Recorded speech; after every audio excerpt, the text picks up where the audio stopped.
Isang magandang araw ulit sa atin mga ka-hard-coded scholar. So, nandito na naman tayo sa ating panibagong video na kung saan ay tuturuan ko kayo kung paano mag-hard reset ng Huawei Nova 2i. So, ito ay padala sa atin ng ating subscriber na kung saan ay pinadala niya sa atin dahil napulot niya lang daw ito. So, this is a two-part video.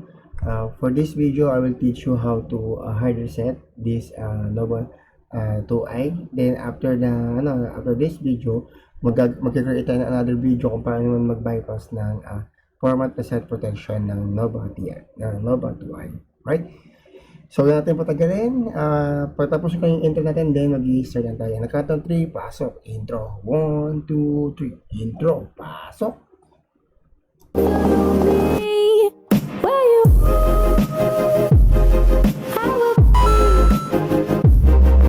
Okay, so nagbabalik na tayo sa ating video na ito, na kung saan nga ituturuan ko kayo ng hard reset ng Nova 2i na Huawei phone. Ito po yun. So, padala sa atin to ng ating subscriber. Then, dito sa pag-reset natin ito, wala tayong gagamitin, wala tayong gagamitin, wala tayong gagamitin na computer, PC. So, ang gagawin lang natin dito is i-hard reset natin siya without computer, PC. Okay, so huwag natin patagalin.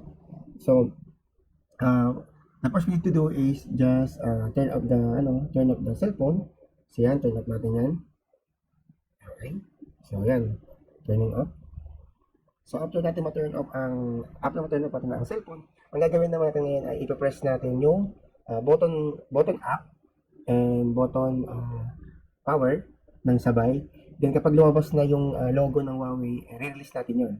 Kunyari yan, for example, pinress ko siya. Pag lumabas yung logo ng Huawei, re-release natin na ganun. Okay? So, simulan na natin. Ito pong gagawin natin. So, i-hold ko na yung button up at saka yung power button ng sabay. Press na natin. Okay? Pag lumabas yung Huawei logo, bitawan natin. Okay, lumabas na. Bitawan natin. So, ganun lang. Pag lumabas yung Huawei logo, bitawan nyo lang yung bottom up at saka yung power button. Then, pupunta na kayo din sa recovery mode niya na kung saan you can format this cellphone ng napakadali. I-wipe natin yung data niya. So, waiting lang tayo dito. So, gawin natin maganda is i-charge natin siya. So, yun. Makapasok na tayo sa ating Huawei recovery mode natin. So, as you can see nakalagay dyan, yung gagawin natin, you can choose kung ano yung gagawin natin. It's either remote the system now, medyo hindi nakita yan, wipe data, and also wipe cache partition. So, gagawin natin dito is dito tayo sa wipe data. Factory reset. Factory reset natin siya. Click natin. Then dito sabihin niya, wipe data, factory reset, enter the word yes. So, dito, enter lang natin yung word na yes. Mag-yes lang tayo dyan. Yes. And then, wipe data, factory reset yung nakalagay doon. Pag nag-yes na tayo. So, click na natin yan. Hindi nakalagay dito, verification required. Kung i-wipe ko ba yung data. So, malabo lang siya. So, dito sa baba is wipe factory data. So, click natin yan. Yan na yan. Nakikita nyo siya. Nagpa-factory reset na siya. Yan. So, 12% na siya. 14%, 15%. Nakikita nyo yan. 25% na. Yan. 35%. 39, 41. So, nakikita nyo siya. Ayun. So, yun na. 54, factory reset. Yun na. Warning to avoid system error. Press do not press and hold the power button. Huwag mo ito-press siya. So, yun. Nagka-factory reset na tayo. Then, if ever na merong FRP to, Google account tong, itong cellphone na to, automatically, meron itong password reset, format reset protection. So, pwede natin i-bypass yun mamaya. Napakita ko na sa inyo sa second video natin. At this point, I will show you how to factory reset or hard reset the Huawei Nova 2i. Yun lang ang goal natin for today. Okay? So, baba ko lang muna siya. So, yan na. Tapos na yung ating, natapos na siya, 100% na siya. Kaya tayo mag-restart. Yan. So, yan. Mag-restart natin, nag-open ng ating cellphone. Tignan natin. Then doon, makikita natin dito pag open natin dito, papasok na siya sa FRP. So, kanina walang sound to, ngayon may sound na dahil na-reset na yung lahat ng settings mo.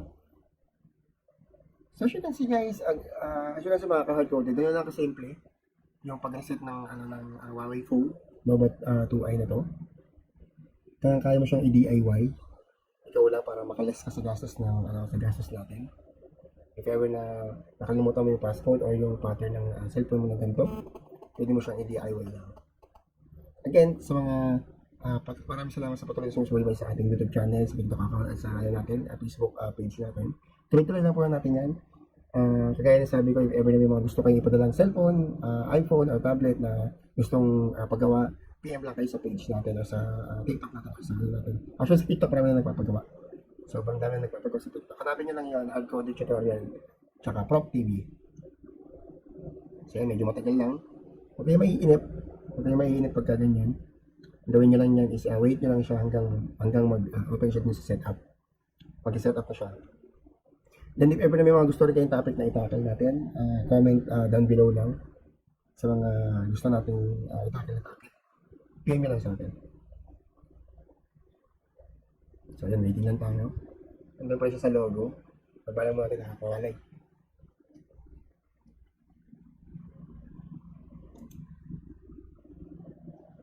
Okay, so ito na, lumabas na yung setup ng ating cellphone. So ayan, next lang natin yan. Alright, so agree. So agree lang yan. So next lang ulit natin yan. Then, user experience later na natin yan. Ito. Keep your software up to date. Update manually lang natin yan. Later na update manually. Agree lang natin. Agree all para mabilis. So, ayan. Pwede mag-skip tayo dyan. Okay. So, sa wifi, kukunik ko lang. Sige, ako kukunik ko lang. Tanggal ko lang yung password ko, syempre.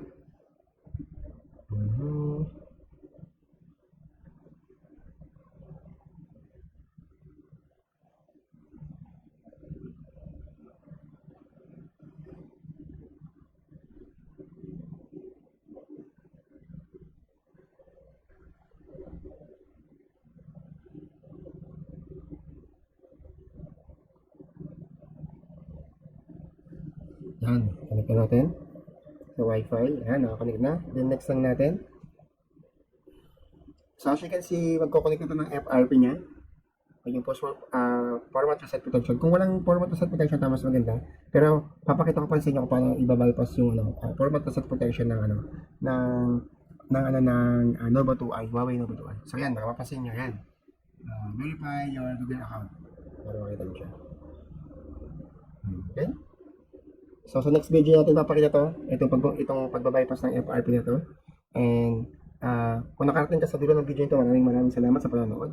And for those technician na bago lang sa industriya, wag lang puro panood, subscribe ka rin sa channel natin, tsaka sa Facebook page natin, tsaka sa TikTok natin. Alright?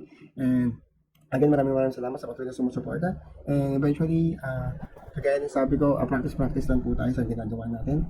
And also, dun sa mga gusto magpagawa, PM lang kayo sa page natin. Kahit ano po yan, kahit ano sira ng cellphone natin, kaya natin gawin po yan. Yung ibang mga repair ko, hindi natin na nabibideo kasi wala tayong time. Yung mga ganito lang na mga madaling i-video, yung mga natin, kaya natin i-cater. But in the future, i-cater na lang yung mga pagbabaypas natin pag-report natin. Okay? Again, maraming salamat ulit sa patuloy na support mo sa atin sa YouTube channel natin, sa TikTok account natin, sa Facebook page natin. And again, this is Mr. Hardcoded. Nag-iwan sa inyo sa itan na consistency is better than talent. At sa lahat ng ginagawa natin, always remember na you must have a one place and one habit and one goal. Maraming salamat and see you in our next YouTube tutorial. Thank you!